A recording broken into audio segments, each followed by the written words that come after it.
السلام علیکم ورحمۃ اللہ وبرکاتہ۔ امید کرتا ہوں کہ سب دیکھنے سننے والے دوست خیر و عافیت سے ہوں گے۔ ایک ہندوستانی فلم میں ہیرو کا یہ ڈائلاگ بہت مشہور ہوا تھا: 11 ملکوں کی پولیس ڈان کا انتظار کر رہی ہے، ڈان کو پکڑنا مشکل ہی نہیں ناممکن بھی ہے۔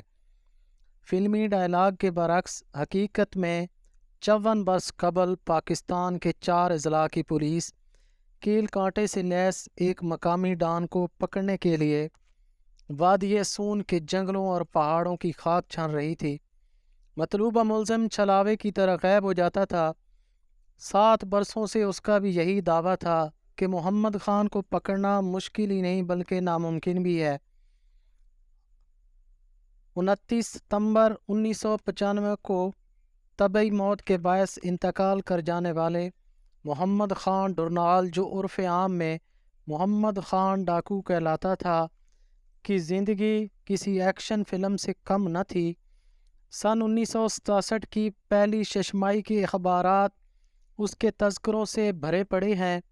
کوئی اسے وادی سون کا رابن ہوڈ لکھ رہا تھا تو کوئی اسے ایوب حکومت کی بے بسی کا چلتا پھرتا اشتہار قرار دیتا تھا۔ مغربی پاکستان کے گورنر جنرل موسیٰ کے حکم پر آئی جی صلاح الدین قریشی نے محمد خان ڈاکو کی گرفتاری کے مشن کی کمان خود سنبھال لی۔ راولپنڈی، سرگودا، کیمل پور، موجودہ اٹک اور میاں والی کی پولیس گرفتاری کے مشن کے لیے طلب کر لی گئی۔ آئی جی نے اپنے 2 معاون ڈی آئی جیز کے ساتھ فتح جنگ کے مقام پر قائم عارضی آپریشن ہیڈ کوارٹر میں ڈیرے ڈال دیے۔ محمد خان گزشتہ 7 برس سے وادی سون، خوشاب اور چکوال میں مفرور ہونے کے باوجود کھلی کچہریاں اور متوازی عدالتیں لگاتا رہا تھا۔ اپنے ساتھیوں کے ساتھ وہ مقامی لوگوں کے جھگڑے نمٹاتا، اپنے مخالفین اور مخبروں کو بدترین سزائیں دیتا تھا۔ مقامی انتظامیہ اس کو ہاتھ بھی نہ لگا سکتی تھی۔ پھر آخر ایسا کیا ہوا کہ محمد خان کے لیے قانون کی بند آنکھ اچانک کھل گئی؟ مغربی پاکستان کے گورنر نواب امیر محمد خان کی مخالفین کے لیے ہیبت اور انتظامی مشینری کے لیے سخت گیری ان کی حکمرانی کے اصول تھے۔ محمد خان ان دنوں متعدد افراد کے قتل کے الزام میں مفرور تھا۔ اسے پولیس سے بچنے کے لیے سیاسی پشت پناہی چاہیے تھی۔ نواب صاحب کو اپنے مخالفین کو دہشت زدہ کرنے کے لیے شفاق اور منتقم مزاج شخص کی ضرورت تھی۔ گورنر کی آشیرواد نے محمد خان کو قانون کے ڈر سے بالکل آزاد کر دیا۔ اس نے وادی سون، چکوال اور خوشاب کے علاقوں میں غیر اعلانیہ اور متوازی عدالتی نظام قائم کر دیا۔ اس کے حواری کھلی کچہریوں کا اعلان کرتے، لوگ اپنی زمینوں کے جھگڑے، لڑائیوں اور قتل تک کے مقدمے اس کے سامنے پیش کرنے لگے۔ یہاں وہ مقدموں کے فیصلے ہی نہیں کرتا تھا بلکہ ان پر عمل درآمد کروانے کے لیے رضاکار بھی بھرتی کر رکھے تھے۔ وادی سون کے رہائشی محمد ریاض بتاتے ہیں، محمد خان کا ہمارے بزرگوں کے ہاں آنا جانا تھا۔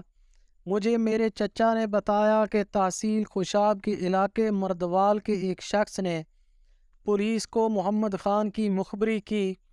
جب اسے معلوم ہوا تو اس شخص کو اپنے پاس بلا کر اس کے ناک اور کان کاٹ ڈالے۔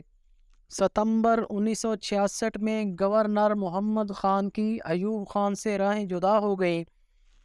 ان کے مخالفین نے ایوب خان کے کان بھرنے شروع کر دیے کہ نواب آف کالاباغ انہیں محمد خان سے مروانا چاہتا ہے۔ تلگنگ کے رہائشی سہیل عمران رشتے میں محمد خان کے بھانجے ہیں۔ وہ بتاتے ہیں کہ ایک بار صدر ایوب خان کو یہ بتایا گیا کہ محمد خان ان پر حملہ کر سکتا ہے، اس لیے ان کا پہلے سے طے شدہ دورہ بھی ملتوی کروا دیا گیا۔ اس بات سے صدر ایوب طیش میں آ گئے اور انہوں نے محمد خان کی گرفتاری کا حکم دے دیا۔ پولیس کی نقل و حرکت سے محمد خان مئی 1967 میں روپوش ہو گیا۔ 6 ہفتوں تک پولیس نے علاقے کا چپا چپا چھان مارا مگر کوئی سراغ ہاتھ نہ آیا۔ مجبور ہو کر پولیس نے جنگ کے مشہور کھوجی جیلانی کی خدمات حاصل کی، جو قدموں کے نشانات سے کسی بندے کا کھوج لگانے میں اپنا ثانی نہیں رکھتا تھا۔ اسی کے ساتھ فوج کے ڈاگ ٹریننگ سینٹر کے سب سے مشاق بیزل کو بھی محمد خان کا سراغ لگانے کے لیے سرگودا پہنچا دیا گیا۔ 4 اضلاع کی پولیس دن رات ایک کیے ہوئے تھی، مگر وہ محمد خان کے سائے تک بھی نہ پہنچ سکی۔ اسی دوران محمد خان نے خود ایک حیرت انگیز اور ناقابل یقین حرکت کی، جس سے پولیس کو اس کے خاص علاقے میں موجودگی کی خبر ہو گئی۔ اس کی تفصیل میں جانے سے پہلے یہ جاننا ضروری ہے کہ محمد خان ایک مفرور قاتل اور ڈاکو کیسے بنا۔ محمد خان نے تلگنگ کے علاقے ڈھرنال میں جنم لیا۔ پرائمری تک تعلیم کے بعد سکول چھوڑ دیا تھا۔ 50 کی دہائی میں اس کے خاندان کا علاقے کے نمبردار لال خان کے ساتھ دشمنی کا سلسلہ شروع ہو گیا۔ جنہوں نے ان کے گھر پولیس کا چھاپا پڑوایا تو محمد خان نے اپنے بھائیوں کے ساتھ مل کر لال خان کے گھر پر چڑھائی کر دی، جس کی پاداش میں اسے 2.5 سال جیل کاٹنا پڑی۔ جیل سے واپسی پر مخالفین کے ساتھ صلح ہو گئی۔ محمد خان کی زندگی میں دوسری شادی کی صورت میں ایک ایسا طوفان آیا جس نے اسے قاتل اور مفرور بنا دیا۔ 80 سالہ فاطمہ بی بی محمد خان کی سگی بہن ہے۔ وہ بتاتی ہیں کہ ان کی اپنے چچا کی بیٹی سے شادی ہوئی تھی۔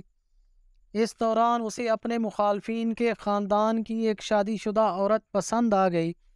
بات یہاں تک بڑھی کہ اس عورت نے اپنے پہلے خامن سے طلاق لے کر محمد خان سے شادی کر لی۔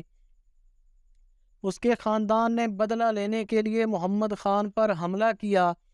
گاؤں کے کھیتوں میں گھمسان کی لڑائی میں دونوں طرف سے 2 بندے مارے گئے۔ محمد خان کو 23 سال قید کی سزا ہوئی، مگر 8 مہینے بعد عدالتی چارہ جوئی سے اس کی ضمانت ہو گئی۔ اس بار رہائی کے بعد اس کا ٹکراؤ اپنے ہی خاندان سے ہو گیا۔ محمد خان کا چچا، جو اس کا سسر بھی تھا، اس کی دوسری شادی کو برداشت کرنے کو تیار نہ ہوا۔ اس نے اپنے بیٹوں کے ساتھ مل کر محمد خان کے گھر پر حملہ کر دیا۔ اس بار محمد خان کے ہاتھوں اپنے چاچا کے بیٹے مارے گئے۔ محمد خان اپنے بھائی ہاشم خان کے ساتھ وادی سون کی طرف فرار ہو گیا، جہاں کچھ عرصے بعد ہاشم خان گردوں کی بیماری کے باعث چل بسا۔ اگلے 7 برس محمد خان کا بسیرا وادی سون کے جنگل اور پہاڑ تھے۔ 27 جولائی 1967 کو تحصیل خوشاب کے علاقے سودھی کے پوسٹ آفس میں 3 مسلح افراد داخل ہوئے۔ انچارج کو فوراً تار ارسال کرنے کا حکم دیتے ہیں۔ اسے جب تار کے ذریعے پیغام بھیجنے اور وصول کنندہ کا پتہ لگتا ہے تو اس کا خون خشک ہو جاتا ہے۔ روزنامہ جنگ کی اس وقت کی خبر کے مطابق محمد خان ڈاکو صدر ایوب خان کو تار بھجوانا چاہ رہا تھا۔ اس نے تار کے مضمون میں لکھوایا کہ پولیس مجھے گرفتار کرنے میں ناکام ہو گئی ہے۔ میں رضاکارانہ طور پر ہتھیار ڈالنے کو تیار ہوں، مگر ایک شرط پہ، وہ یہ کہ صدر ایوب اپنی ماہانہ نشری تقریر میں میرے ہتھیار ڈالنے کا اعلان کریں۔ صدر ایوب سے یہ فرمائش محمد خان کو مہنگی پڑی۔ پوسٹ آفس کے ریکارڈ سے پولیس کو اس کے حدود اربا کا علم ہو گیا۔ اگلے روز پولیس اس کے تعاقب میں نکل کھڑی ہوئی۔ اس وقت کے روزنامہ کوہستان کے مطابق محمد خان نے پولیس سے بچنے کے لیے 24 گھنٹے میں 72 میل کا پیدل سفر کیا۔ وہ وادی سون کے پہاڑوں میں چلتا اور گھاٹیوں میں پناہ لیتا رہا۔ ایس پی پولیس چودھری عطا حسین اس کے تعاقب میں تھا۔ پولیس کا کھوجی جیلانی اس کے قدموں کے نشان کھوجنے کی سعی میں لگا ہوا تھا۔ خشک پہاڑوں پر قدموں کے نشانات ملنے میں اسے مشکل پیش آ رہی تھی۔ یہاں محمد خان کی ایک اور غلطی نے سراغ رساں کتے کو بھی اس کے پیچھے لگا دیا۔ سرگودا سے وہ پولیس کے بھیس میں چلتا ہوا محاصرے سے نکل آیا۔ اس نے ایک پولیس والے سے وردی چھین کر پہنی ہوئی تھی۔ اس دور کے روزنامہ جنگ میں چھپی خبر کی تفصیل کے مطابق محمد خان نے ککراں والی چوٹی پر رات بسر کی، وہیں اس نے پولیس کی وردی اتار پھینکی۔ اس کے جانے کے بعد ڈی ایس پی شیخ اکرم کھوجی کتے کے ساتھ آن موجود ہوا۔ سراغ رساں کتے نے وردی سے اس کے جسم کی بو سونگھ لی۔ وہ پولیس کو دمدہ شاہ بلاول کے قریب ڈھوک بشیر تک لے گیا، جہاں محمد خان نے ایک نالے میں پناہ لے رکھی تھی۔ 1 اگست 1967 کو محمد خان ڈھوک بشیر میں پولیس کے گھیرے میں آ گیا۔ اس نے پولیس پر فائرنگ کی اور 2 دستی بم پھینکے، جس سے 2 پولیس والے زخمی ہو گئے۔ جوابی فائرنگ میں محمد خان کے پیٹ میں گولی لگ گئی۔ یہاں پولیس کانسٹیبل گلزمان خان نے زخمی ہونے کے باوجود اسے دبوچ لیا۔ گرفتاری کے بعد اسے سی ایم ایچ میں پولیس کے کڑے پہرے میں علاج کے لیے داخل کر دیا گیا۔ پولیس کے مطابق اس پر 40 سے زیادہ افراد کے قتل کا الزام تھا۔